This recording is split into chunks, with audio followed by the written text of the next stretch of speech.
It feels more like a podcast. Yeah, you mentioned Joe Rogan. I'm like, okay, like because this is what he does. This is my chance. There you go. My opportunity. I've always dreamed about that too. Like, imagine going on that episode. That'd be amazing. Anyways, William Barton. William, what do you prefer? I go by William, but either way works. Mr. William Barton, aka BootSpy. Thank you for coming out. Seriously, pleasure. Yeah, thanks so for when having I think I tried to email you once before, like a long time ago, and then it just kind of got lost in translation. But I remember seeing you the first time and was like, awesome, love it, super cool, and I think it's good, and the boot world is a little interesting, and it's surprising to see that there's as much like traction. As a boot maker, I never thought that there would be this much. Yeah, I'll be honest, as someone who writes about boots and films boot reviews, like I also didn't know that there was such a passionate community behind boots. It's pretty wild. It is pretty wild, yeah. So just before we started recording, you mentioned, so you did the teaching thing in San Francisco, then you started writing. Yeah. So like you're full-time dedicated to this. What's your life look like day to day now? Yeah, so I lived the glamorous life of a boot journalist. Heck yeah. We have two main things going. So there's BootSpy, and of course that's the YouTube channel, the website, and then the social media channels and all that. Yeah. And then we also recently started a sock brand called Camel City Mill, and we basically make socks that are pretty much for like JK boots. They're for work boots. Heavy duty sock. Yeah.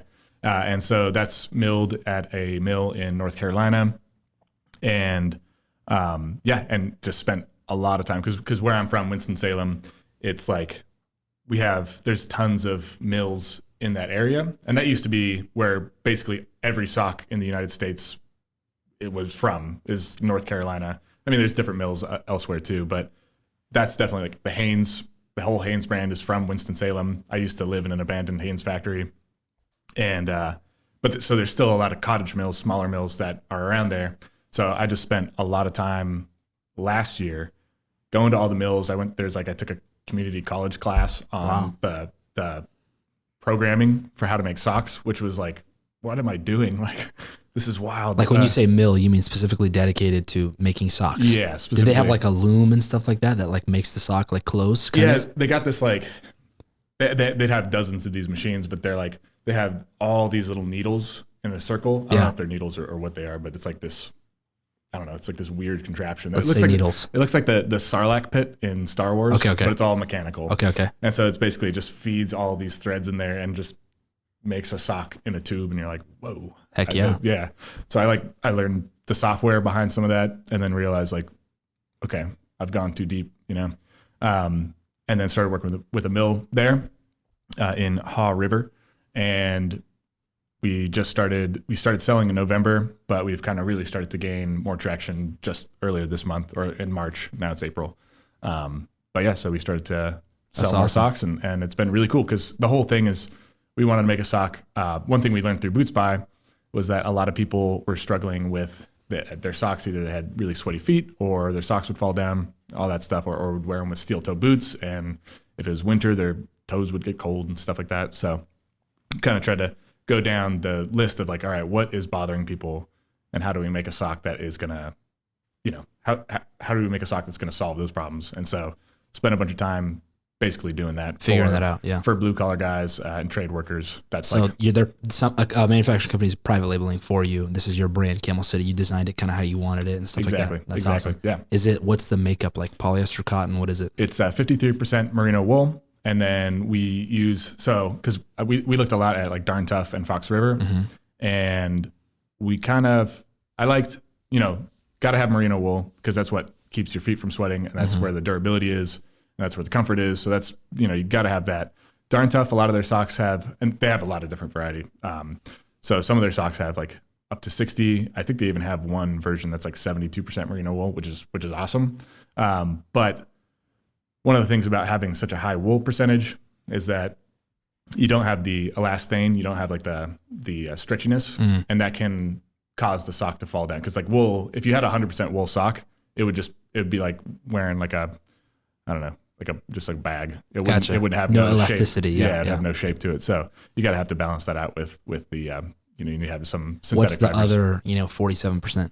So it's I think it's 8% spandex, it's 53% merino wool, and then that leaves us with The rest would be polyester. That's pretty cool. Yeah. That's yeah. awesome. Polyester and elastane. There's like a special fabric that's kind of like a mix of those, and it's how that made up of all that. People are happy with the sock. It's going good. People are happy with it. Yeah. That's awesome. So that's been really cool. So yeah, I mainly do those two things. And that a day in the life is I wake up early. I wake up at like 4:30 in the morning and I drink my first cup of coffee and you're on it. I'm starting to write BootSpy articles, reviews. I'm starting to plan YouTube videos. Yeah.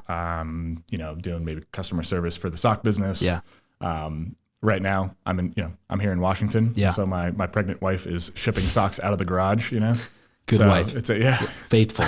Yeah. Faithful with you there. So that's awesome. It's a family operation. That's really cool, man. Yeah. Good for you. That's really good. Yeah. That's how we started too, so it just, you have to do everything you can, if you're a one-man show, it's everything. And that's exciting. Like that's a lot of work and I resonate and understand the difficulty there. The hustle. And the hustle and the bustle, and you just kind of don't quit and you got to keep going. Yeah. With the writing part of it, I mean, does that come easy? Does that flow good? Like, yeah, I'd say so. Do you get writer's block? No, I do not get writer's block. Thankfully, Yeah. I've spent a lot of time. So, kind of go back to a little earlier in my story. I really wanted to be a screenwriter. I spent all of high school. Like movies? Writing movies. And I was like, oh man, I'm going to go to USC or UCLA film school. That's my dream. And that didn't end up working out because I think I just like sucked at it. Yeah. So, and then I was like, all right, well, I can't get any of my friends to be in any of my movies anymore because they're like sick of it. So I'll start writing novels and short stories, and did that for a long time. But that was basically where I picked up the habit of waking up at 4 a.m, sitting down and writing, because it was like I had to go teach. So I was like, all right, how do I sit down? How do I just get 1,000 words down on the page before I have to go to work? And so I got really good at just sitting down and writing. And so when it came time to, for BootSpy, it's like that's second nature to me, is to wake up and write 2 reviews in a day or something like that, and really like, or a review and a guide and stuff like that. And it just flows. Yeah, it just kind of comes easy. So that's awesome. So the screenwriting thing had no traction. No traction at all. No, that's okay. No, but now I'm on YouTube, so I think some of the stuff that I learned, it's coming back around, and it's been a journey. Compare the YouTube video making journey to the blog writing, BootSpy.com SEO journey. Yeah. So it's definitely different, because you can write an article on. You have a broader audience when you're writing an article, because you can choose to write about maybe some like really obscure brand, and people who want to find that, they'll end up finding that. And so you don't have to have such a broad appeal.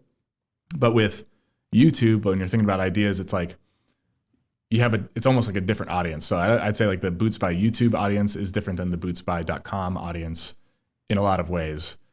So I'm still learning this, but you'll try video ideas that were like, oh, this is a really popular article on BootSpy.com. I'm going to make a video version of this. I'm going to do a great job on it. And you do it, and it's like, oh, wow, that's not the audience at all. Totally crashes. Yeah. Yeah. It's so it's been interesting to kind of just learn, like, it's funny when you're running a YouTube channel, you have your ideas of what you think is interesting and what people will like. And still I'm like 50% wrong. Yeah. 50% right. Yeah. And so it's interesting to see like, oh, who is watching who are the people watching this video, and trying to learn who they are and what they enjoy, so I can, just make more things that they like. Yeah. And so it's an ongoing process. It's always changing. Yeah. It's been such a learning curve for us too. Yeah. Yeah. I used to think that I understood. No. And you do, just at a level. I think everybody has a basic logical level of what people like to watch. You have an idea.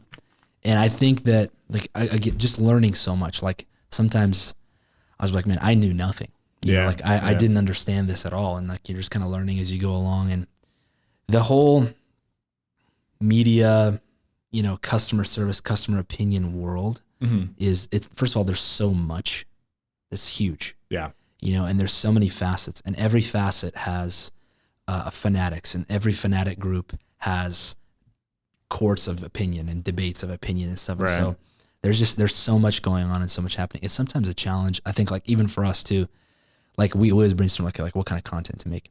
And sometimes the best thing that you can do is see what's working and just do that too, because you don't have to reinvent the wheel every time. It's like if people like watching video A, then focus on video A, make a good video A, you know? And then there's the other side of it too, where we want to be original, have creative ideas. And like you do run into this creativity block, but you know, for us, like all of our content is always based and focused on like, how can we teach people about a product? How can we engage them, show them our brand, show them our business, show them kind of what we're about, what we do. It's like, that's like where our vision comes from. And so, you know, like, you know, the whole cut in half, cutting a boot in half thing, you know, like Rosanville was really popular for doing that. And it's awesome. And it is truly awesome. We've been cutting boots in half for like a long time. Like I think almost, you know, so probably about 7 years ago for like our retail like store here in Spokane. To show it off. We cut a couple of boots in half, and that's been an old school thing. Bootmakers have been doing that forever. But, you know, just to see that apply to YouTube and like blow up, like, wow, amazing. So cool, you know? And, you know, we've done a couple of Rosanville videos. That's so cool. People love to see that. And then we've cut our own boots in half too and posted them on our YouTube channel, you know, and breaking it down, showing that. It's like people like that. Okay, like we do it, you know? Like our creativity comes from who wants to watch, who's watching, what's going to like keep their attention. And I kind of try to play this balance between like, okay, is it boring? Is it too crazy? It's somewhere in the middle, you know? You know who Mr. Beast is, right? Of course, obviously, you know, like amazing. And I sometimes think, how can I incorporate that form of a principle like into our industry? And so then we have some videos right now that we're working on that will be kind of like that style. You're gonna crush a Ferrari. We'll try to. We'll figure it out. We'll see if we can rent one or something, you know, and just say, hey, we nicked it on accident, you know, and. Yeah, so stuff like that. And like, that's kind of where our creativity comes from. And like with social media. So do you have an Instagram page for BootSpy? Yeah. Okay. Yeah, we do. How many followers do you guys have? I think we have like 1,800. Okay. That's 17, awesome. 18. Yeah. It'll keep growing. Yeah. Consistency, you know, just being consistent and having, I don't want to say the same message, but a consistent message. Even if it's a few different things, it's a consistent message. And so that's a lesson we learned big time too, is just do really, really well and commit to it for a long time. And like, you'll just see it happen. TikTok, you know, we committed to posting like 4 TikToks a day. Like our team is amazing. That's crazy. Know? It is a lot, and it blew up, you know? And so it's just a matter of consistency. And again, it's so weird. Trends change. Kind of feels like it changes on a dime, you know, and we're still figuring it out too. It's like, we're still kind of going along on the journey. I think that like every creator is in kind of a similar boat. Definitely, like, that's why I like to hear from you. You're doing really well, you know, in this space, and this space. And like, I want to learn from that and like honor that. And we're doing well in something, I'll share with that. It's kind of like one big, like everybody who's creating stuff on social media and YouTube, they're all kind of on one big team, ultimately trying to get people to watch their stuff. Right.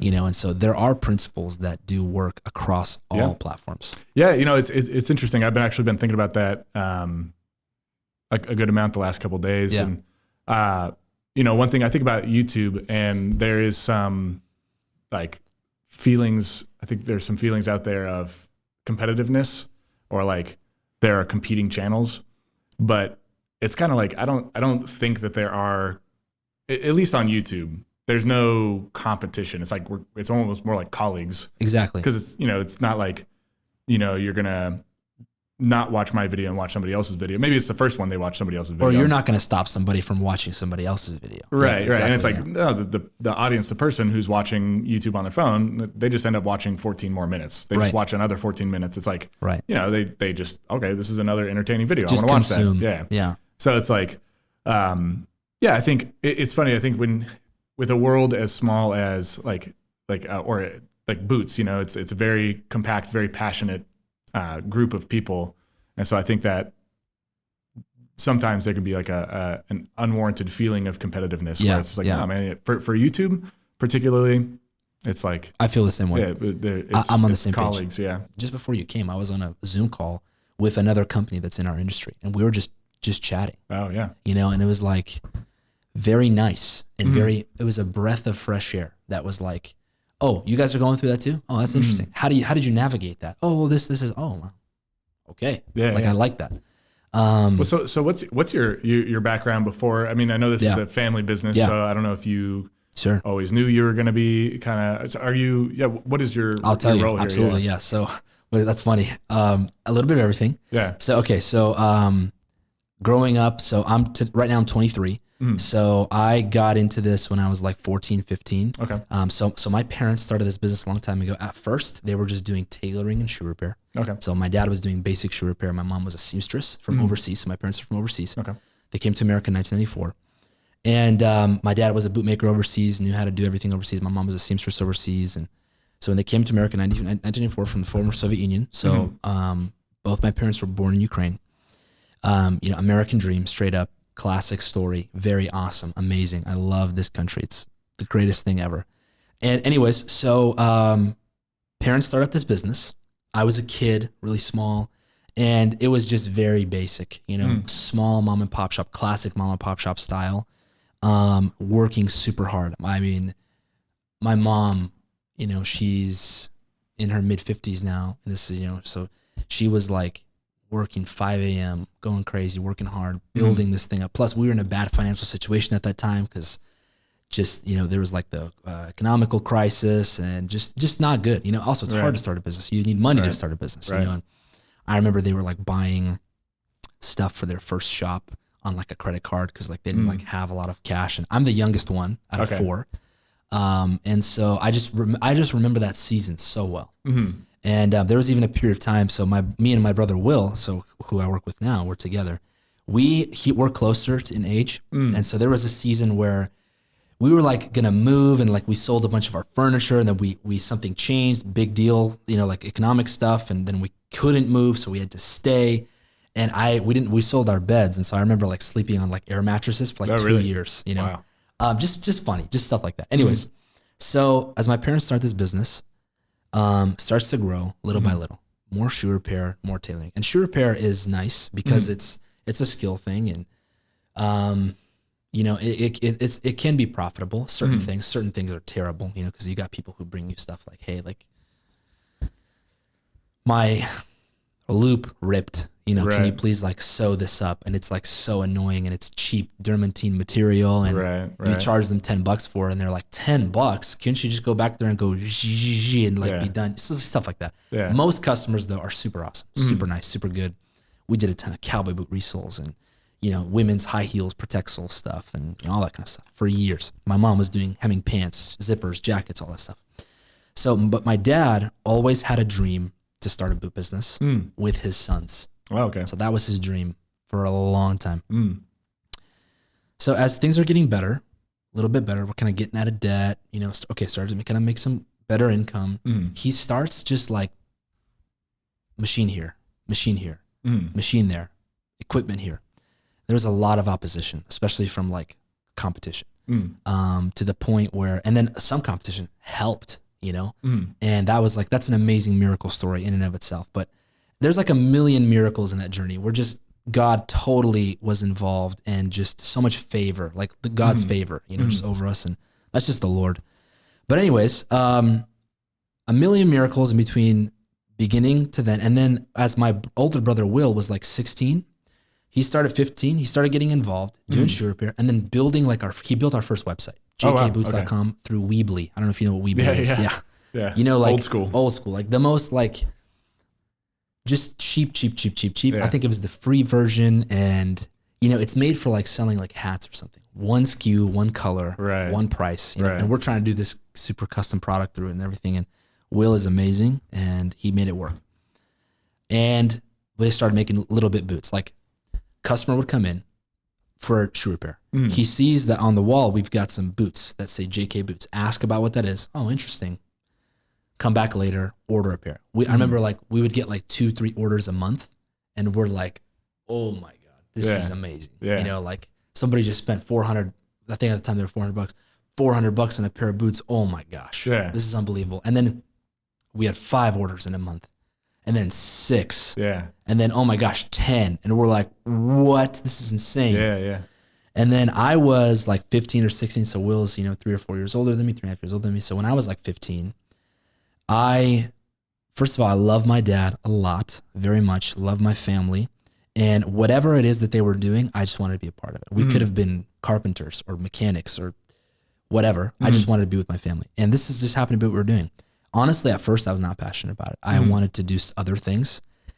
And I don't know, my dad never gave me pressure. Never. never forced me, never said, hey, you're going to do this. He was very open. I actually wanted to be a United States Deputy Marshal. So like a law enforcement. Yeah. And I even like shadowed a marshal for a day and stuff, and like went to their office and everything. And my dad never gave me pressure or heat about anything. He was just like, hey, listen, do what you want to do. I don't know, call it a miracle, call it God. I don't know if they were praying for me, but I just lost passion for the martial stuff, and a fire of passion was ignited for this business. Yeah, because it seems like you have a passion for business, Yes. like, and specifically Boots, but I mean, just kind of the way you were talking about other companies and stuff like that. Yeah. And like I just love business in general, and I just got on fire for that. Like, so when Will and I were like 10, 11, 12, we used to mow lawns. Was it Gary Vee who did it for you? Was that, later? I got that guy later. He got into me later. Yeah. But I think at that time it was more just like, I remember like seeing like clips or like documentaries about like John Rockefeller or like Andrew Carnegie.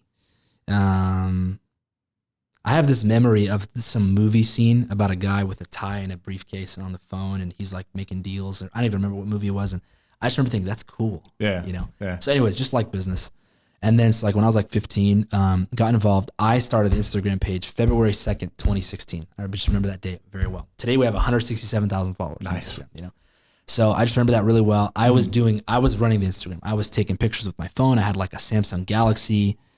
I was traveling to fairs and logging shows. And that was like when we started kind of to pick up a little bit more seriously. 2016, 2017-ish, And finally, we made like, okay, this is our model number one. This is like stuff like that. Made our logo, like basic, small, tiny, fundamental things. And mind you, it's my dad, Will, and I, and my mom. My mom's doing tailoring and seamstressing, which is still bringing in income. We're still doing shoe repair and slowly starting to build JK Boots line. Exactly. Yeah. So Will, my dad, and I are making the product. So selling the product, fitting for the product, making the product, sending the product. I used to, at the end of like around 3:00 every day, go and box up boots, drive to USPS, buy the labels with a credit card and send them off. Like that's insane. Yeah. Anyways, that's how it happened. And dude, just one thing after another, step by step, little by little, self-taught, not perfect, many mistakes along the way, create, like I said, a million miracles, and you just don't quit, just don't give up, just keep going. And here we are today. I still don't consider us fully successful to the point that I want to be. There's still so many things that are not done. Yeah, I'm curious about where you guys are going and what you have on the docket, because we're looking around this place. It's huge. So you got room to grow. Absolutely. On the docket is to be better.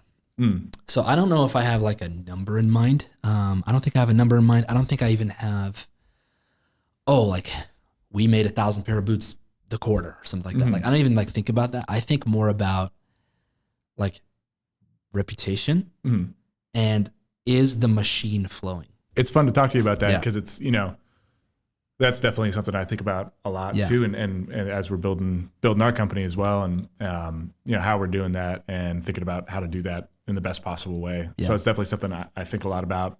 And sometimes I got to pull back and just be like, all right, I just got to go head down, like just execute, and even though I am like, I think about it, if I get hit by a car, like BootSpy's done. People, and then people will lose their jobs, which is like, that's kind of scary. It's right. It's like, oh man, like, I got 4 or 5 people who kind of 100% depend on that. So it's like, okay, how do I, it does feel in a way where I'm just like, oh, how do I get myself out of this? Just because like, if I get hit by a car, 4 or 5 people lose their jobs. It's not, that's crazy. And even if like I'm out for 3 months or 4 months, what's going to happen? Yeah. It's the same thing. Those people lose their jobs. So you just think about that. Like, feel a sense of a little sense of responsibility to where it's like, okay, like I have to make this be able to run without me for everyone's sake. Yeah. So. And sometimes I'll hear, there's a lot of like limiting beliefs that people have, and there's like there's just weird things that sometimes just people say that just is not true. For example, as you grow, your quality goes down. That's not true. That's a lie. As we grow, our quality has gotten better. Do you know why? Because my team is better. Right. And instead of one guy making sure it's good, I got 5. Yeah, you don't have to go try and take pictures of the boots and then ship the boots and then exactly check that thing. And I have a person specifically dedicated to this one thing. who's going to do his utmost best job at this one thing. You know, like we're just showing you, we installed this, 2 QC stations, and I hired for that. Like that's resources that we put into that. Like I expanded the team to be better. Right. You know, like I remember when I was younger, we'd have like, and it's kind of like, maybe it's not everybody, but I would say it's like an old timer thing. It's like, careful, don't get too busy because, you don't want quality to go down. Right. And I never understood that. And that's not true. I refuse to believe that. And I'm not saying, that someone who's a one-man shop is going to do worse than a company with 100 people. Right. But what I'm saying is that the company with 100 people does not have to do worse. Right. It's than not the guy a who's necessity. one. Yeah. Exactly. You should actually improve. Right. Because you have more people here. You have more care, more system, more organization. I know the shoe repair cobblering world really, really well. And I guarantee you, I feel confident saying this. If I go into any shoe repair shop in America, I bet you, first of all, they all look mostly the same. I can tell you 90% of the machinery and equipment in there, and I can tell you that they're not organized. They're so not organized. Like this mom and pop shop shoe repair style thing. It's so disorganized. It's so like, because it's not fair because it's just guys. They're one guy or two guys, or it's like father and a son. We see a lot of that, that they have a skill, but they're not really entrepreneurs. They have an ability, but they're not really organizational people. They have a talent, but they're not like really good leaders or something. That's funny. It's kind of like, I have a local cobbler, Wyatt and Dad, and they're in Winston-Salem, and then they have, I think, 2 or 3 other shops in That's awesome. in North Carolina. That sounds more legit, yeah. And they really impressed me because I went in and rebuilt a pair of boots with them. They showed me the whole thing, and it was super awesome. Yeah. But they really impressed me because I think Tony was, I think his name was Tony. I'm forgetting. But he was the older guy, and he had the in-depth knowledge. And then there was like 2 or 3 younger guys, guys who were like 28 to 30. Yeah. And they were, it's fun to see because you have this like old tradition, and then you get the like younger guys like you and me and stuff like that was coming in, and it's cool to see when an old business kind of gets modernized a little. Yeah. And like, just, I don't know, it's just funny. You see these like really dynamic young guys come in and like change these businesses fundamentally what they do. And it's just like, that's one example where you do have that old world, or just that old skill where like Tony, he's showing me this stuff. The dude was a master. Yeah. He knew so much. It blew my mind. And then you have the younger guys who are like shooting the videos, building this awesome website, doing all this cool stuff. And I was like, oh man, like it's just cool to see. Yeah. Cool to see. Yeah. There's a parable. Jesus says that, he gave 1 mina, 5 mina, and 10 mina. The guy who had 10 made 10 more. The guy who had 5 had 5 more. The guy who had 1 buried it. Right. And gave it back. And he's like, he took that 1 and gave it to the guy who had 10. Right. And like, what a principle that if you've been given something, multiply it, do better with it. Don't just bury it. Like do the best that you can. Like that's ultimately the mentality I think that Will and I carry. And like, this is a cool picture of my dad. Actually, I haven't seen that. My dad is a great man. Like I think the greatest man I've ever met. And he's such a leader and such just so committed, hardworking, good father, all these things. And we make a really good team. Me, Will, and him, and we have a good team that Will has his skills and abilities. Will is actually, I learned a lot of this from him. He's more of the strategy, organization, tactician, system, analytical mind, he's like an Elon Musk figure. I'm more of the probably marketing, media, personality, customer conversation service. Right. And I really like the boot making side of it. That's kind of like more my thing. But, Will has pushed us a lot to this, dude, we gotta be better. We gotta have better systems. Everything's gotta be documented. Gotta be organized. Will's the systems guy. Will is definitely the systems guy. Nice. And he has the charisma sales side of it too. Right. But he's just more naturally geared towards that. I have the system organization side of it, but I'm more naturally geared towards the media side of things. Right. So we make I share that with you. Yeah. Like we make a good team. So my struggle is disciplining myself to be better that way. And so that's what I've been working on and doing. And I feel so you on that. Yeah, you have to, and you just have to grow as a man, just be better. You just have, sometimes it's just pull yourself up by the bootstraps, like, you know, just gotta get it done. And yeah, like this industry, like there's some customers here that are just, they're interesting. And it's with the marriage of online and social media and like this old industry of bootmaking, it's funny to see, and learning how to deal with stuff like, okay, you make a pair of boots for somebody. Yeah, my dad's got almost 40 years of experience. Make them. We say that they're all good. Somebody receives them, but they say that they're not good. Like, first of all, you have to turn off the emotion and the personal side of it, because personally inside you want to be like, dude, what are you talking about? Are you like, are you a bootmaker? You know, like, you know, it's like, I think anybody would have that response. Like if you get a carpenter who's been doing it for 30 years and they go and they put together your cabinets, and then the homeowner who knows nothing about carpentry, no, that's not how it's supposed to be. Right. So you have to learn to, okay, turn off that. It's not personal. And it's actually not even about that anymore. Right. Now you're in a new phase.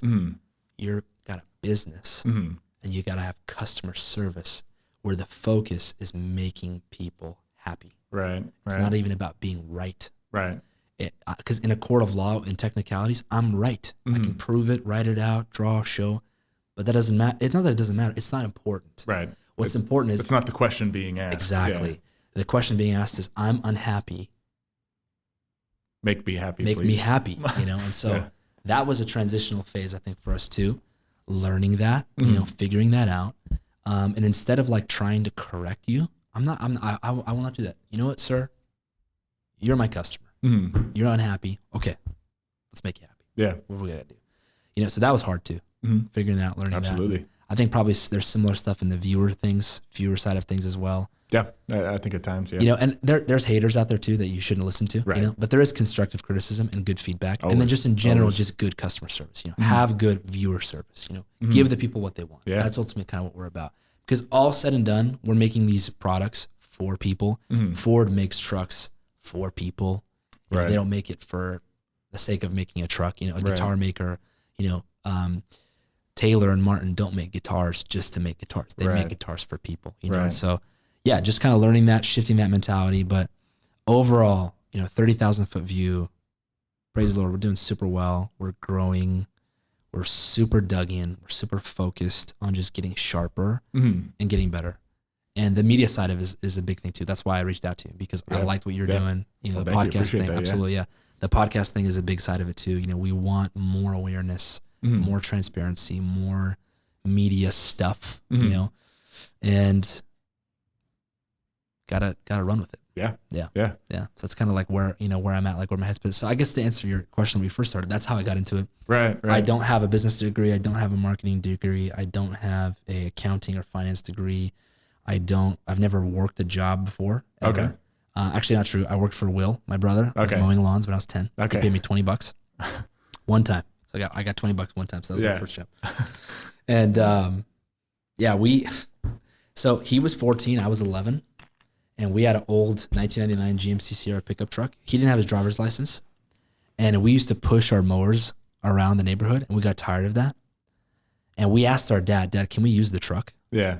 And my dad said yes. So you guys were, So, but it was like you drive like two houses. You know? And so, that's awesome. Will was a tall kid. Okay. And so he could see pull it off. He could pull it off, and his feet reached the pedals. You know? And so, did he wear like a fake beard? No. But he looked older. You know? He looked like he was 16 because he's tall. He's a tall guy and taller. And so at 14, you know, he already looked like maybe 15 or 16. So you can pass. And plus, we drove 3 houses down. Right. 4 houses down or whatever. So we loaded up our mowers in there, and like we would drive. And so like that was our first business. So that was like my first job. But no, never had a job. 10 years old? That was when I was 10 or 11. Yeah. Nice. So you guys were just natural So we were just kind of naturally like entrepreneur type. Yeah. And I feel like a lot of people have that similar kind of, you know, story. Right. So that's cool. But yeah, never had a job, never done that. And so all of this is very much just figuring it out, learning, listening, being super humble, you know, willing to admit mistakes, figuring it out. It's not personal. It's not about me. It's about the job. It's about the company. It's about the product. It's not about Will. You know, it's about, is this thing running good? You know, Will and I, we make it about our dad because we honor him and love him. And so the big part of it too is like, we want to do this in honor of him. And so also he's our founder and he's alive today and he's still here and he's still involved. I think that's huge. Yeah. A lot of companies don't have that. They don't have their, and he's young, you know, he's 55, 54. 55. And he's going to be around for a long time. Like, this is so cool. This is unique. You know, Ford can't say that. Right. You know, some Red Wing can't say that. Danner can't say that. I don't even know who founded them. You know what I mean? And so it's cool to be able to have that history, have that heritage. It's real. It's alive. You know, he was 26 years old when he came to America. Oh, wow. You know, so he was a young guy, you know, a little older than me, a little younger than you. Maybe how old are you? Yeah, 32. Okay, there you go. So a little younger than you. Imagine coming to a new country, nothing, no language, 2 kids. You know, it's like, it's cool. It's awesome. Yeah. And so yeah. the whole thing is really awesome. It's easy to get caught up in the stress of it because it can be very stressful. And, you know, you have to learn to be more forgiving to your mistakes and also just remaining relentlessly positive and living in the vision. You know, just try to live in that vision. So like, maybe that's a good advice for you. You know, it's like you're building something new and we're ultimately just getting started, you and I. But like, I always try to remind myself to live in the vision. I have an idea of what I want. Yeah. I actually live there. I don't even really live here. I live there. Yeah. And if something goes wrong here, it's okay. Because that's where it helps to have a systems person on your side. That's definitely my business partner, Dane. He's like, he's much better on the systems side. Yeah. And so sometimes I can live too far in the vision. That's also my wife and you need somebody to come and figure out. My wife is also the systems person of the household. So she's like, take the dog out. Exactly. I'm like, I'm living in the vision. And you need to do this stuff now too. Yeah, absolutely. That's funny. But yeah, that's kind of my story. And you know, for what's on the docket and the future stuff is like what I mentioned. You know, we just want to get better and more products for sure. Yeah. Variety of products. Yeah. Different kinds of boots and styles of boots. So I'll have a lot more stuff for you to share as time goes on. You know, and so we want to do all kinds of different styles. You know, we're going to be branching out, and we'll have a Western line. We'll have a dress line. We'll have a heritage line. We'll have an outdoor line. We'll have women's stuff. Like that's all coming. It's all coming and coming quick. Yeah, and I tried I have the climber. Yeah, the climber. I think it's rough out. Yep. I think it was redwood color. Yeah, redwood rough out, and with the I got the safety toe on it too. Yeah. And that is the beefiest. It is a beefy boot. That is awesome. That is for sure. It's like we're very heavy, and we will continue to be heavy in the work industry. That's our bread and butter. That's our foundation. That's our build. Also specifically like with firefighting. So we do a lot of firefighting boots, and that's a super important customer base for us. Yeah. We try to take really, really good care of that. There's something called the Wildland Firefighter Foundation. They're in Boise. Okay. They're amazing. The president right now is Burke Miner. His mother, Vicky Miner, started it. And the firefighting, that's definitely, that's always been important to me too. Yeah. I mean, it is a cool thing to see, to learn about like in the boot world, how closely those are related. Because I grew up in San Bernardino. Okay. And every time I go to visit my dad's house, he lives in a place called Pinion Hills, California. It's like Phelan, California, or Wrightwood. Anyway, it's just out in the middle of nowhere, basically, in Southern California.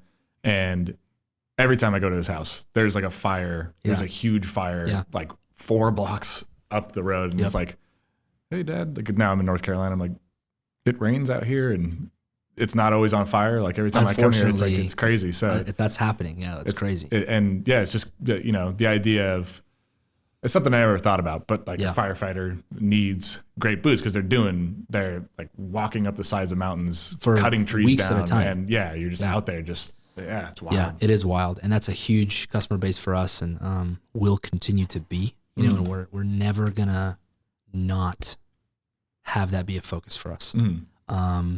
So Burke, the president of the foundation, we're friends, and you know he's probably close to the same age as my dad, and great, just amazing guy, amazing family, amazing story. If you don't know who they are, look them up. They do incredible things. So anytime a wildland firefighter either dies in action, which does happen tragically, gets hurt, they're there. They take care of the family. For not just once, like for a while, you know, they go to the funeral, they honor them, they hang them, they take it, they have their photo and like in memoriam of them in the foundation. They're never forgotten, you know? And so, really cool. We're partnered with them. We, they have our product in their big flagship, awesome new building that they built, and we donate to that through every sale that's made there. And, like anytime that there's like an auction or something, Burke will like auction off a pair of our boots and stuff, and that all goes to the foundation stuff. So super cool. That's a big part of who we are. That's not going to change. And then in general, just the working blue collar man is the part of it. It is the business. It's those people. Right. That's who we're thinking about. That's who we're focused on. That's where my mind is. Yeah. And it's almost funny, like the online customer is a little bit different from the in-store customer. So we have retail stores. We have 5 retail stores. Oh, really? Yeah. So we have Phoenix, Arizona, Redding, California, Kennewick, Washington, Spokane, Washington, and then Boise. So we have 5 brick and mortar stores. Yeah, more coming. That's more awesome. coming. Yeah. And people love coming into the store. They love that. That's big. And it's almost interesting that there's a category of people that don't want to do online, and then there's a category of people that only want to do online. Yeah. And for those that don't want to do online, they come to our stores. Super successful. They're doing really well. And like they're different people. Yeah. It's really interesting to see that dynamic. And so now we're thinking about when did you, if you mind me asking, when did you expand into retail? When you started in retail? 2021, we opened our first store in Redding. Okay. 2022 was Phoenix. End of 21 was Phoenix. Early 22 was Tri-Cities. So Kennewick, Washington. Okay. And then Boise happened like mid 21. Nice. Yeah. So all kind of close to the same time. Nice. And then Spokane has been around, obviously since the beginning. Right. And then we have a couple more cities on the list that we'll be doing. We'll probably do something this year and then the year after. So we'll just continually do that because it's a big resource. It's nice. There's a lot of customers that they want to come touch it, try it, feel it on. Go get their fit. And I feel like that's actually a nice advantage to have over, just competition because, you want to go feel it. You want to go try it, touch it on, get fit, make sure it's good, walk around, and so that's nice. And if it's in your city, you just pull up, Right. Really good managers there. They're awesome people. Set that all up, manage that, set up that system. So it's good. It's really good. But anyways, the customers, there's a disparity a little bit between that. And so we're thinking about the online customer and their experience, and we're thinking about the in-store customer and their experience. And ultimately those journeys are slightly different. So which adds another level of complexity to kind of the whole customer service experience. You know? So we're so customer focused, so customer oriented. And I think that our base, they like that we have stores. They like that we're focused on the work boot market. They like that we're super driven to the blue collar market. And that heart, is not going to change. And as we do other brands, it's like, okay, we're super focused on this. We're not changing. Now we have something cool, interesting coming. We're not going to mix the two, but we're going to add, we're going to apply the same level of tenacity now to this market, to this base. You know what I mean? Yeah. So when you say different brands, are you talking about like a heritage line? Yeah, stuff like that. Is that going to be like JK Boots? Yes, of course. I'll be under, totally. But like a line. A better word is a line. Okay. A better word is a line. Yeah. Like this line, you're like outdoors, Right. Totally focused on this. And even so for firefighting, firefighting is unique and cool. And it's a work boot, but it's a specialty boot. Right. So it's kind of like, well, which one is it? And what is it? The red Red X-Sole and all that stuff. Yeah, Red X-Soles and fire boots and the thread and all that stuff. And so even with the fire boots and work boots, it's like, even that we had to make sure that we communicated clearly that we make fire boots. Right. And that's a super big part of our business, but we're not just the fire boot company. Right. We're also just work boots. But those are synonymous and they work well together. Right. So there's no need to differentiate. It's pretty easy exactly. It's kind of like a nice little marriage and stuff. So but as of the moment, we're totally fully dedicated to the whole work boot area, work boot market, and that's what we're so busy with. And it's awesome. I saw it. Yeah, I saw it. Exactly. It's awesome. And so just super customer focused. Trying to get smarter, trying to learn. We're just committed to never stop getting better. So again, what's on the docket, don't quit getting better. Yeah. Just always get better every day. And what else am I supposed to do? It's like, what else is there to do? It's just always get better. Always get better, always improve. And that's all facets. That's faster response times, better sales, better experience, better communication, better product. So it's like all those things together. So that's what I'm about. That's kind of what we're driven for. And nice. Media is a part of that. Yeah, absolutely. That's really exciting. It's exciting. And I'm blown away that you guys have retail stores. I didn't know that. Yeah. So that's really interesting. It is interesting. You got a dynamic operation going on. Trying to, and the retail store, again, I'm very passionate about that. And I think that, I'm interested to hear your thoughts on this too, but as AI and technology gets better, I think that the human experience will be high. It'll actually be more valuable. Yeah, absolutely. So I think people will want to come in, Yeah, talk. Absolutely. Yeah. Yeah, that's definitely something like for BootSpy.com. Obviously there's a lot of in the publishing industry. There's a lot of talk of like AI coming in and and changing everything. ChatGPT. And it probably will change everything. But at the end, in some regard, I'm like, people still want to talk to somebody about like, is this boot actually good? Right. And so in some ways, it's like, I think we'll be okay, because like if I just go try the boot on, take some pictures of me wearing the boot, and like, tell them my opinion, right? Like, that is what it is. That's the human touch. That is valuable in itself. So. Yeah, like that's the human touch. Yeah. I think I remember reading like in Denmark or some, Norway, some type of country out there, in the Netherlands area. There's like a chain of supermarket stores that they specifically only they don't have automated self checkout by design, because their customers are requesting, are asking to have people there. And so they have like a certain, like some stores are all only fully automated, and then the others are only fully. So they have like two types of stores, exactly, like only fully cashier people. So when you're an old lady and you want to like go have a conversation with the bag person, exactly, or whatever, and like full transparency, I think I would also probably prefer. I mean, there's both sides. I like automation too, because sometimes you want to get in, get out, Right. But like, I think the human touch is super, super valuable, and it will continue to increase in value. Like restaurants, like automated restaurants, that can only go so far. I will say, I went into a McDonald's like 6 months ago. Yeah. I was driving and I needed to use the restroom, and I went into a McDonald's. I was like, I'm going to get an egg McMuffin. Sure. And there was like nobody in there. I was like, this is weird. Cause I remember every McDonald's had the play place. Yeah. And it was like, I was getting all that nasty ball pit. Because that's how I remember McDonald's. That was the thing. You bring your kids there. Yeah. They and eat that's like some all lunch sterile. And there's just like an obelisk in the middle where you just order from the obelisk, and it just comes out, and you're like, whoa. See, like that's innovation. Like ultimately they innovated. That's great. But then if the customer is demanding something else, they'll innovate again. Yeah. Because it's all customer centered, customer focused. They're going to bring back the sticky ball pit though. They have to bring that back. That's I miss for it. sure. There you go. Yeah. So ultimately, like, I mean, there's people that only want the automated stuff, and then there's those that really, really want the customer experience. So that's why we're doing both. And I think that that's smart. I think that makes sense, because there's a lot of people in America, and not everybody is an online warrior. Right. Most of them actually, I think, aren't. Yeah. So, and that might change as we're going forward. And so, like I said, we're so willing to flip on a dime and, do what needs to be done. But yeah, absolutely. Yeah. So like, with YouTube and like writing articles and stuff, I think that your face being in the video, and it's important. It's important. Yeah.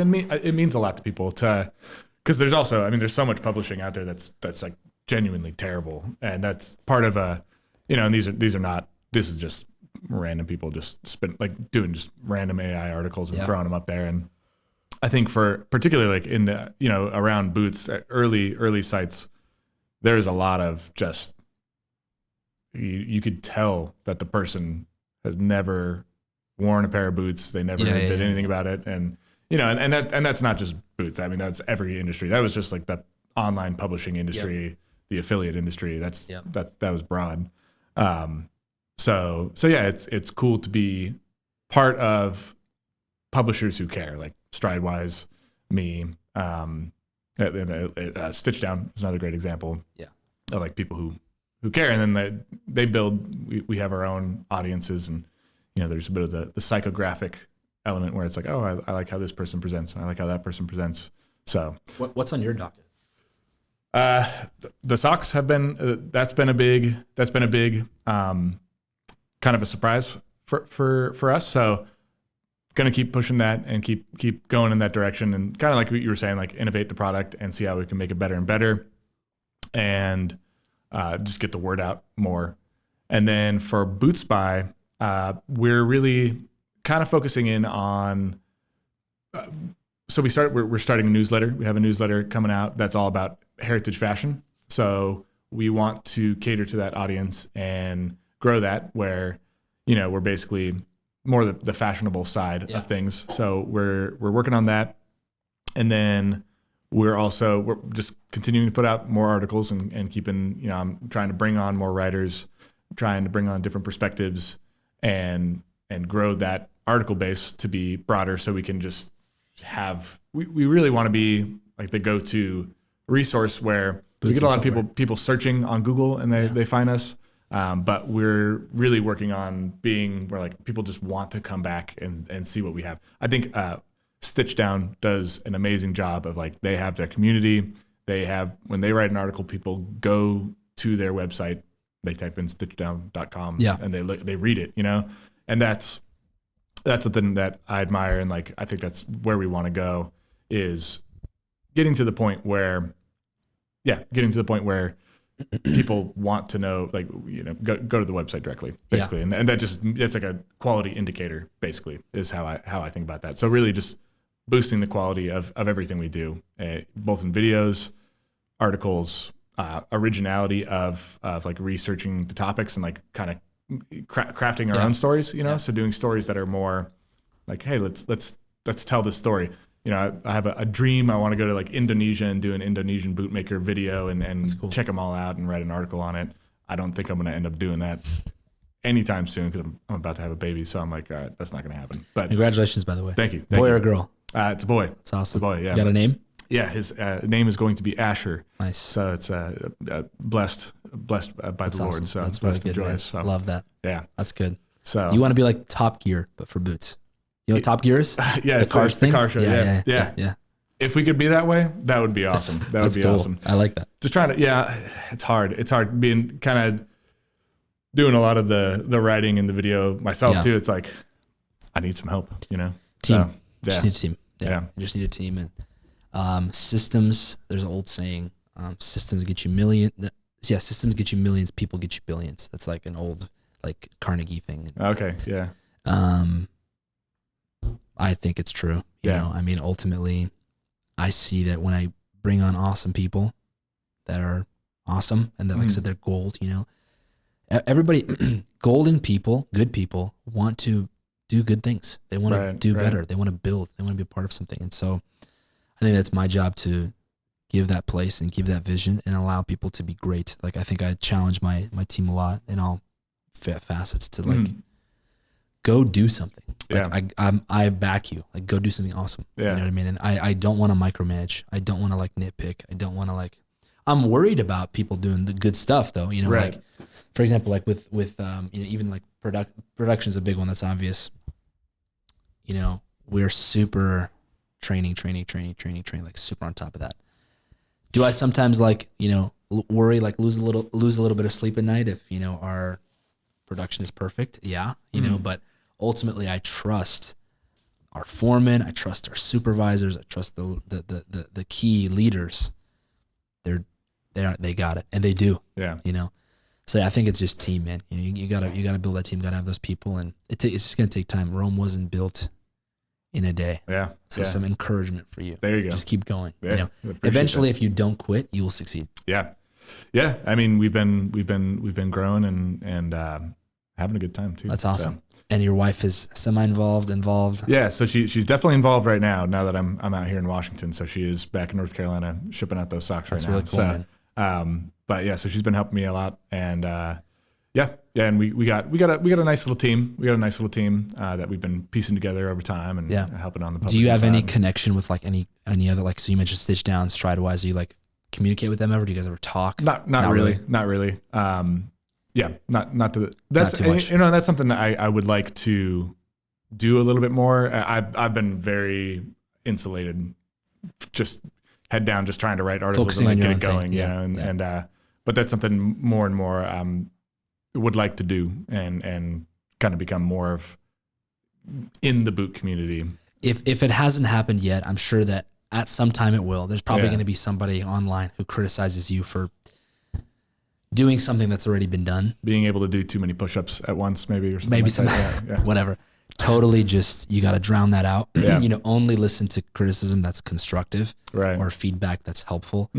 If it's hate, just totally just you know, shut it off, because sadly, there are people that they just want to hate. And they just want any opportunity to do that. It is funny. So, you know, obviously you get some just like comments that are just like, you know, just way out of left field. Yeah. And for me, it doesn't bother me, because it's just like, well, okay, that's whatever. Some comments, you know, sometimes you're like, okay, like when you when you sense there's a bit of truth in it, it can hurt a little bit. Yeah. But some of them are just way out there.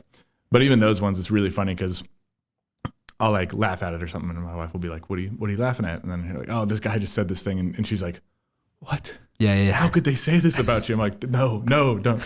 That's funny. So that's she's funny. definitely like takes it to heart. Yeah, because she cares so much. She doesn't have the personality for YouTube. No, She does awesome pottery, and I was like, "You should make a YouTube channel."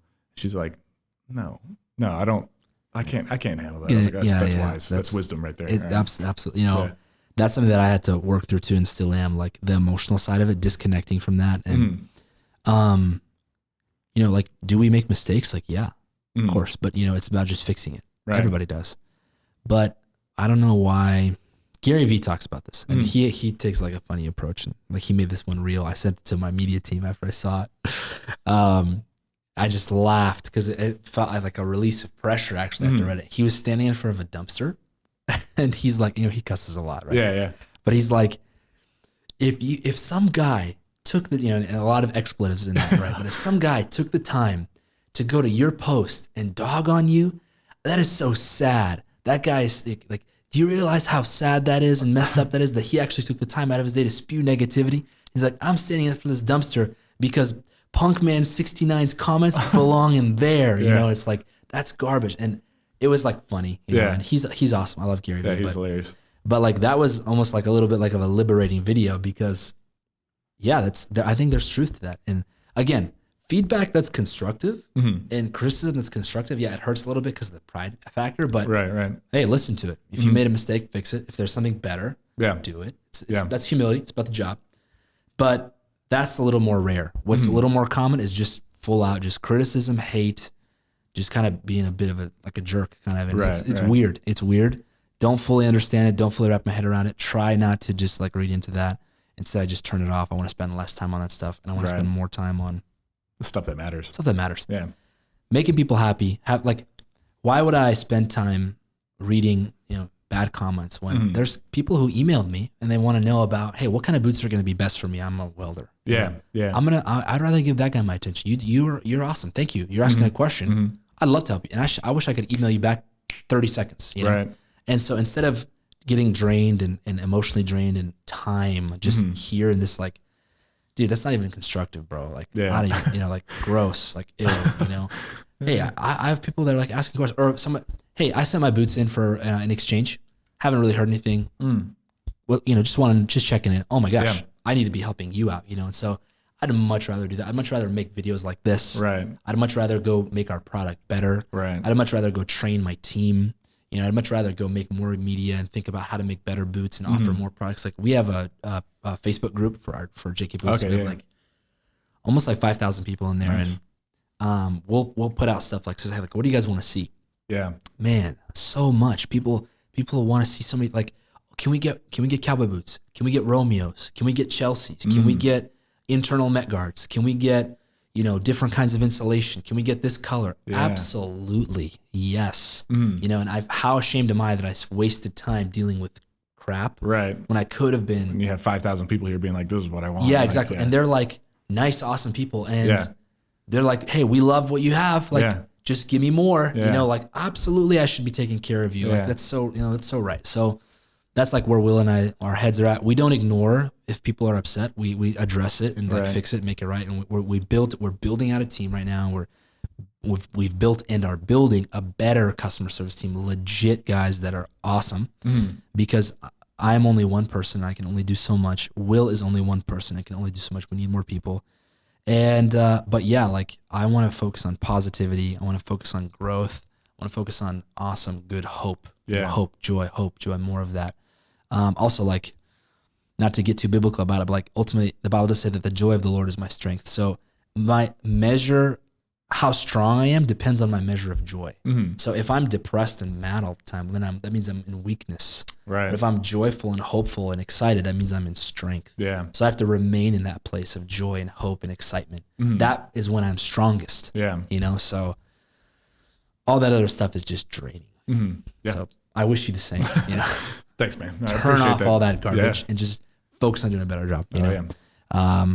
Yeah. Talking to, I've talked before a little bit with, so the Essential Craftsman people are amazing. That team is so cool. They're like another YouTuber team, and they've mentioned similar things about how they just don't even really want to, they don't even like really listen to it because people just, hate everywhere and like, yeah, whatever. I'm just like not going to listen. And he, so Nate is the son and Scott is the dad. Nate's amazing. Scott's amazing. We did a podcast with them too. And, like Nate even mentioned me, he's like, I don't even want to like listen to that. Like, I want to make better videos. Yeah. And I just want to focus on making better videos. And I remember when I heard that, and they have like almost, I don't know if they have like 2 million subscribers or 1.5, but like they're a lot bigger than us on media. Right. And I was like, wow, what a healthy person. Yeah. Like a healthy mentality. At a certain point, you definitely gotta. Yeah, exactly. And I just really adopted that and I liked that. And so that's kind of where I'm running from. Yeah. That's the way to do it. That's the way to do it. Yeah. The internet world is something else. Yeah. It's something else. Fun, yeah. Are you on Twitter? I am. Yeah. How's that? Yeah. I love Twitter. I think it's pretty great. I think it's, I like the group there. I follow a lot of, on there, follow a lot of other publishers, and that's more like, I don't really talk about boots on Twitter. So that's more just like my business passions. Do you have a BootSpy Twitter or just Will Barton? Yeah, it's just me. Okay. Yeah, this is me. Mm-hmm. But yeah, so, and that's my business passion there, where I kind of follow people who are publishers and then also who run e-com brands. And, that's awesome. And just trying to follow How along about TikTok? with that. There's one for BootSpy. Okay. There's one for BootSpy. That melts the brain. That's a brain melter for sure. So I definitely try not to spend any time on Instagram or TikTok just because it just, if I'm trying to write something, like I can just feel it's like, I used to smoke cigarettes and I remember quitting, and I remember there's like it's like the front half of my brain felt like it wasn't activated for like a week or something like that. And that's kind of how I feel if I go on Instagram, or if like, if it's TikTok or whatever, and you watch like the reel after reel, and I'm just like, okay, it's time to do some work. And I'm like, where am I? Wow. So I don't know. It just doesn't feel good on the brain. So I try and minimize pretty much all social media. I resonate with that. Yeah, so for sure. You can just get into like a fog. Yeah. It's like, can't even focus right now. Yeah. It's sick. So I'll get on there, post, because, for we do a lot, I've been doing YouTube shorts lately. Cause YouTube's definitely, in terms of video or in terms of media outside of articles, YouTube is like, that's where my main focus is. Yeah.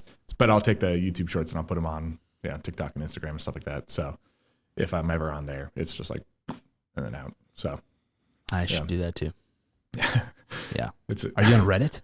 I just started a Reddit account. That's one thing too, where I don't know why, I just never occurred to me to be on there. So I did recently start a BootSpy Reddit account and just started doing a little interaction here and there. And just, it's like, again, I don't try not to spend too much time there, because it's like, what is this really contributing? But I do, for BootSpy's sake, I do want to be more part of the boot community. And I think that's a great place to be to do that. So yeah. How did you find out about us originally? So the first time, it was kind of funny. The first time I heard about you, I was at a bar, or I was at a brewery, Wise Man, North Carolina. And there was another guy who was in there, and he asked me, we were drinking a beer, we were talking. He asked me what I do. I kind of told him about BootSpy, the whole thing. And he's like, man, have you ever heard of JK Boots? And at this time I had not. And I was like, oh, sweet. Like I'm going to check him out for sure. And we kept talking, and then he started, his conversation went somewhere. He was weird. He was a weird dude. And, oh man, he was talking about like Vikings and being on mushrooms. And he's like, yeah, he was like, and the conversation went from there. I think was he a customer? He desired to be a customer. Okay, he was like, these are the ones, these are the guys, That's JK so Boots. Like, if you want to know about boots, these are the boots.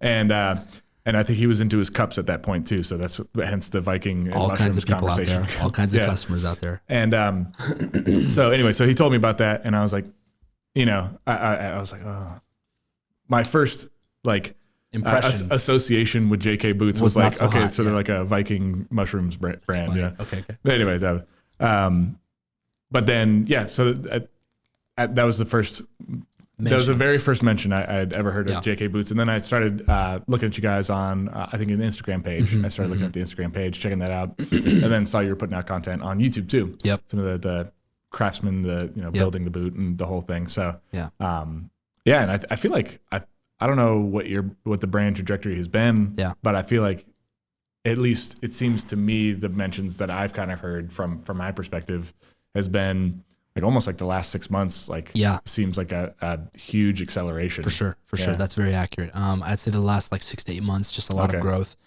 And I think it started when we got a lot more consistent with YouTube and Instagram, just like a lot of consistent posting. We've had a long time already, like a base, just like grassroots type stuff. Yeah. But the whole internet thing kind of really exploded with consistency from Instagram and YouTube, and then doing some affiliate videos. Oh, okay. So like there's a tree climber named Guilty of Treason, Jake Rogers. Great name. Yeah, it is a good name. He's super cool. We'll have him on Walking with JK Boots here soon, and he's amazing. Great guy. He was kind of one of the first ones type. Came out here, did like a dedicated video. I made him a pair of boots. Oh, nice. He filmed me making them for him. He's a tree climber, and then he climbs in them. So that was cool. And then there's a few others, like Essential Craftsman, like the Rose Anvil stuff, and we definitely grew a lot from that stuff. Awesome. Yeah. Awesome. Yeah. So that was a big one. So the online community is, hot right now because of those things, and it'll just continue to kind of flow. Yeah. So that's where do you guys run advertising? Yeah. We do Google ads and Facebook ads. You do paid ads. Yeah. Interesting. It's good. It works. Yeah. It's good. It's just another, instead of doing a billboard, do a Google ad, do a Facebook ad. Yeah. It's good. It works. You need to know how to do it. Right. You need to have some experience. And you kind of have to be like a little more like a sniper with the resources, not like just kind of like blasting, Right. So there's some skill involved there, but it's nothing too insane. It's not, it's not nuclear software here, but, right. But yeah, we do that. We do paid ads. Do you guys do anything like that? Yeah. Just started with the socks. Started that. And that's been like a whole do that for sure. Learning growth. That's been a whole learning experience. Cause we've all been organic. I've never, but being like focusing on organic probably for the last 4 years. That's it's the like, best. It's like now doing paid ads. It's like, oh, I get, the whole thing is just like, can you make an interesting video or can you write an interesting snippet? Right. And it's like, okay, well, I've spent 4 years trying to figure out how to do that. So now you're like way more well equipped for paid ads is more of a cherry on top and like help, it's just kind of like helps like a turbo. It's like boost. Yeah. But the organic stuff is actually the substance, so that you still have to know how to make a good video. Absolutely. So, something interesting. Totally. So. And organic is built through consistency for a long period of time of good product, good service, good content. Yeah. It's not magic.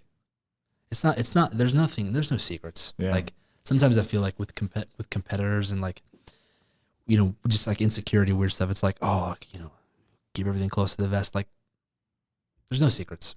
Just do a good job. And there's plenty of business for everybody, by the way. Right. And same in your area. Like there's plenty of people to watch and read stuff. I think there's 335 million Americans. Yeah. Let's say half of them will never be interested in this. That's 160 something. Yeah. 170. That's like insane. Yeah.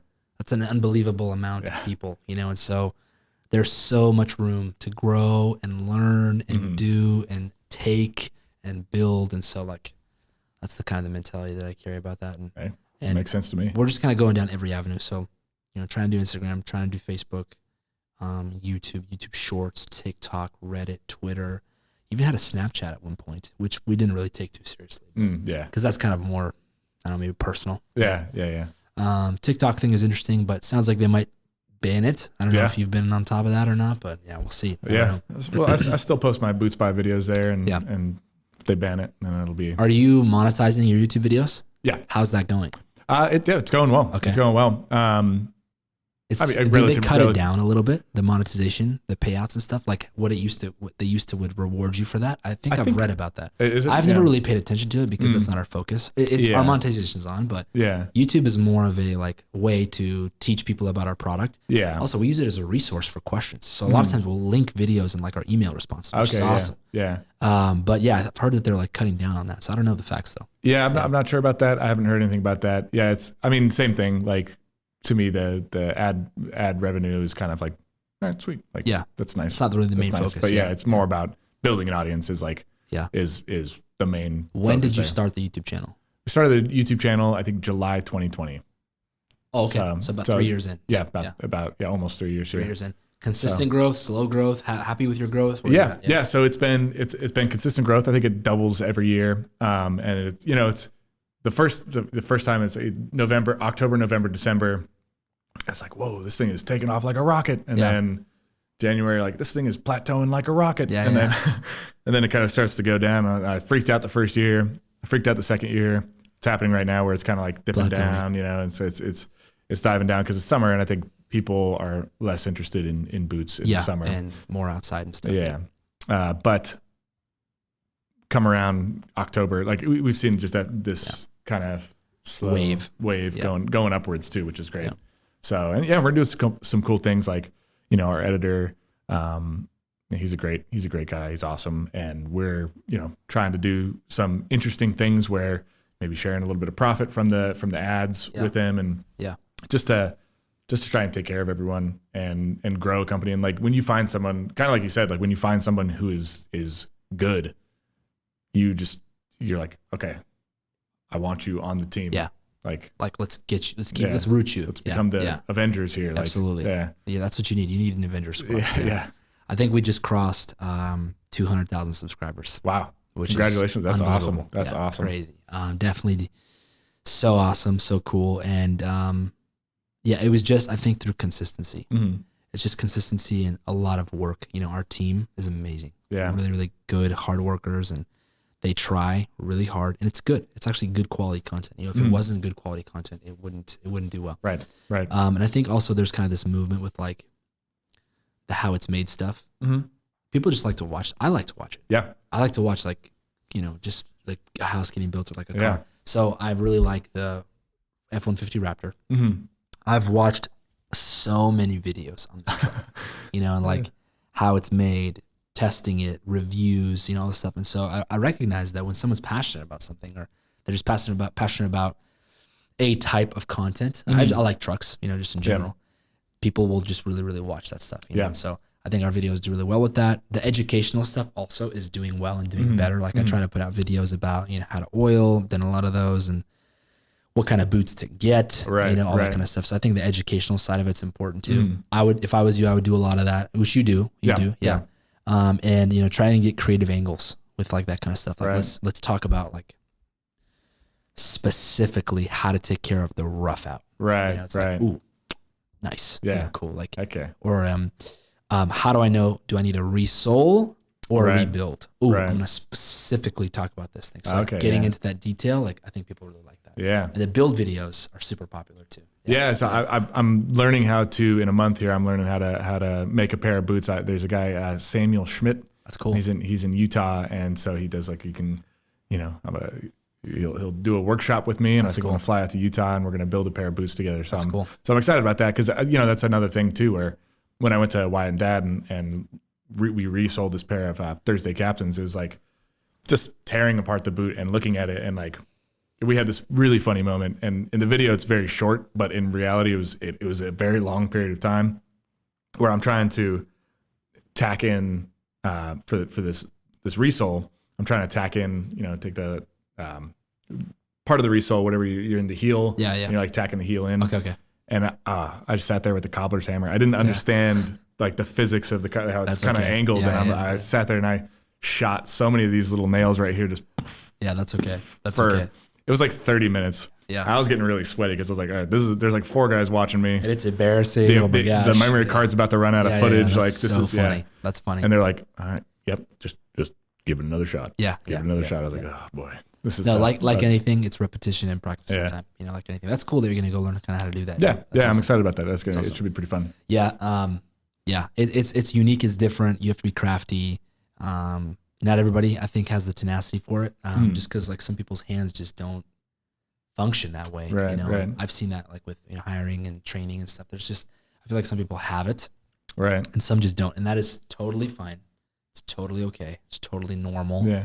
And just kind of fulfill your function. But that's cool. I think I've heard of that guy. What was the name?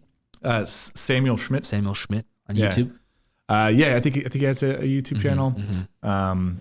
I don't even know how I found him. That's I think I just typed in like boot making classes or something like that. That's cool. I think that's how I found him. So I think that there is like schools yeah, that exist that teach you how to make shoes, but I don't know if there's that's a lot of like thing cowboy anymore. boot makers. Yeah. There's a lot where it's just like you get the feeling where like I just got to call that guy. Yep. And he's 74, and I just got to be like, hey, there's a lot of that. So Yeah. but I wanted to try and make a. That's something that is cool with us is, Will and I are young. My dad's young, and so we're going to carry this on for a while. Yeah. So that's cool. Cause it is true. A lot of the, so I think the CEO of White's did a podcast not too long ago. And I remember like, there's like comments and stuff. And it was, I didn't listen to it, but there was a quote where it was like, it's getting really hard. Oh, it was like in the title of the article. It's like, it's really hard to find bootmakers right now because they're all like, the good ones are like retiring. Right. And like there's a level of truth to that. And that's why you have to make that commitment to like retrain and train people and bring people on and like apprentice them and teach them and stuff like that. Right. So it's cool that I'm young, Will's young, my dad is young.